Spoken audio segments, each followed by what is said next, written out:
प्राचीन कहावत के अनुसार यदि कोई व्यक्ति 80 वर्ष की आयु तक पहुंच जाता है और 100 दिनों के भीतर एक पत्थर उबालता है तो वह स्वर्ग में जा सकेगा। इसलिए दो भाई एक साथ पत्थर को पकाने के लिए सहमत हुए। लेकिन अजीब बात यह थी है कि इस कार्रवाई के दौरान उनकी वर्षों पुरानी दोस्ती टूट गई। सबसे पहले छोटा भाई सुबह सुबह जलाऊ लकड़ी इकट्ठा करने के लिए पहाड़ों में चला गया, जबकि बड़ा भाई पहाड़ की तलहटी में एक पुराने कुएं से पानी लाने के लिए हर दिन यात्रा करता था। अपने खाली समय में वह अपने छोटे भाई को लकड़ी काटने में भी मदद करता था। उन्हें 100 दिनों के भीतर 2 पत्थर उबालने थे, एक जलाऊ लकड़ी लाने के लिए और दूसरा पानी लाने के लिए। यह सुनिश्चित करने के लिए कि आग बंद न हो। पानी को उबालकर सुखाया नहीं जा सकता था और यह दिन रात जलता रहता था। हर बार जब रात के खाने का समय होता तो दोनों भाई अपने कटोरे से एक चम्मच चावल निकालकर जंगल के छोटे जानवरों को डाल देते। फिर शांतिपूर्वक दोनों भाई मिल बांटकर सारे भोजन को खा लेते। अगली सुबह दोनों भाइयों ने बर्तन का ढक्कन उठाया और पत्थर में चॉपस्टिक डाल दी। निश्चित रूप से पत्थर नरम हो गया। अगर हम इसी तरह से अगले आधे महीने तक पत्थर को पकाते रहे तो हम भाई निश्चित रूप से सबसे पहले स्वर्ग में चढ़ पाएंगे। लेकिन यह अच्छा कार्य लंबे समय तक नहीं चला। देर रात का समय था। सबसे बड़ा भाई जो अकेले चूल्हे की रखवाली कर रहा था, उसने देखा कि पहाड़ की तलहटी में कौवे अजीब तरह से चिल्ला रहे थे, जिसने उसे इतना डरा दिया कि बड़े भाई के रोंगटे खड़े हो गए। इसी समय पहाड़ के नीचे से एक सफेद कोहरा लगातार ऊपर बढ़ रहा था, जो जल्दी से पूरे पहाड़ पर फैल गया। लेकिन अजीब तरह से सफेद कोहरे के अंदर से शतरंज खेले जाने की आवाज आ रही थी। आगे चलकर बड़े भाई ने कोहरे को दूर दिया और बीच में बैठे 2 सफेद दाढ़ी वाले बुजुर्गों को देखा, जो समय समय पर कह रहे थे कि जो पहले पत्थर उबालेगा वह सफल होगा और जो बाद में पत्थर उबालेगा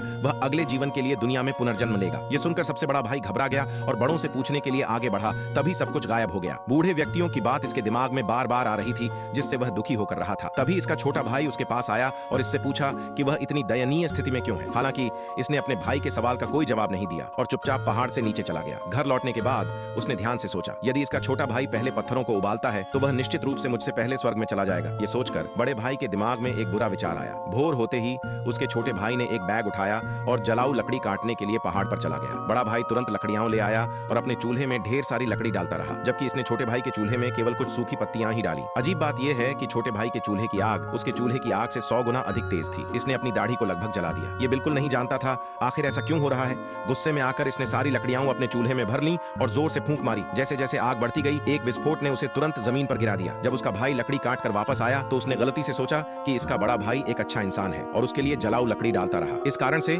इसने अपने बड़े भाई के चूल्हे में फूंक मारी ताकि उन दोनों की आग समान रूप से जलती रही। इसके जाने के बाद बड़े भाई ने भगवान से प्रार्थना की वह छोटे भाई की आग को बुझाने के लिए बारिश का उपयोग करे ताकि वह अमर बनने वाला पहला व्यक्ति बन सके। तभी इसने देखा कि बारिश चुपचाप उसके चूल्हे में बह रही है। वह इतना डर गया कि उसने तुरंत एक कुदाल उठाई और सारे पानी को अपने भाई के चूल्हे में मोड़ दिया। किंतु आग और भी भयंकर रूप से जलने लगी, जिसके कारण पुरानी छत ढह गई और लगभग टूटकर इसके ऊपर गिरने ही वाली थी। तभी सही समय इसका छोटा भाई आ गया, जिसने बेफिक्र होकर इसकी जान बचा ली। अपने भाई को मरते देख उसे बहुत पछतावा हुआ। इसने तुरंत उसे पूरी कहानी बता दी, लेकिन उसके भाई ने उसे दोषी नहीं ठहराया।